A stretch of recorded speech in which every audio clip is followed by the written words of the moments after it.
কক্সবাজারে যৌথ বাহিনীর অভিযানে গ্রেপ্তার হওয়া এক ইউনিয়ন পরিষদ চেয়ারম্যানকে ছিনিয়ে নেয়ার চেষ্টা করেছে তার অনুসারীরা।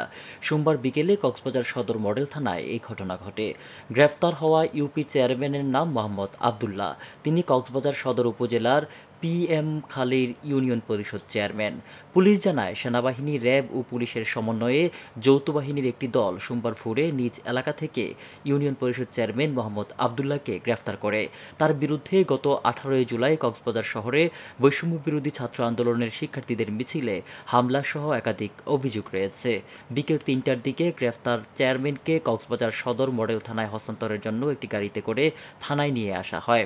গাড়ি থেকে নামানোর সময় আবদুল্লাহকে ছিনিয়ে নেয়ার চেষ্টা চালান তার সমর্থকেরা।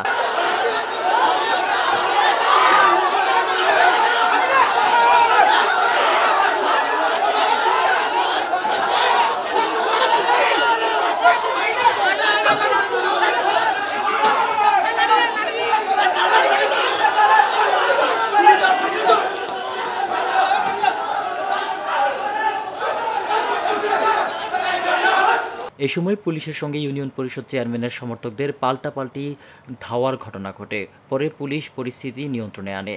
তিনি আরও বলেন, আসামি ছিনিয়ে নেয়ার চেষ্টার ঘটনায় সিসিটিভি ফুটেজ দেখে যারা এই ঘটনার সঙ্গে জড়িত তাদের বিরুদ্ধে আইনানুগ ব্যবস্থা নেওয়া হবে। কক্সবাজার পৌরসভার চেয়ারম্যান আবদুল্লাহকে বাংলাদেশ সেনাবাহিনীর যৌথ অভিযানে গ্রেপ্তার করা হয়। তাকে আমরা আমাদের উপযুক্ত যথাযথ পুলিশি প্রহরায় থানায় নিয়ে আসার কারণ থানা গেটের বাইরে বিভিন্ন জায়গায় পূর্ব থেকে উৎপেতে থাকা সন্ত্রাসী মহল আবদুল্লাহর সন্ত্রাসী বাহিনী অতর্কিত পুলিশ পিকআপের উপর হামলা করে আসামি ছিনিয়ে নিয়ে যাওয়ার চেষ্টা করে। সন্ত্রাসীদেরকে প্রতিহত করে আসামি এখন আমাদের হেফাজতে আছে। ছাত্র জনতার রক্ত এবং জীবন হরণ করেছে, তারা এখনও বিভিন্নভাবে সক্রিয় আছে।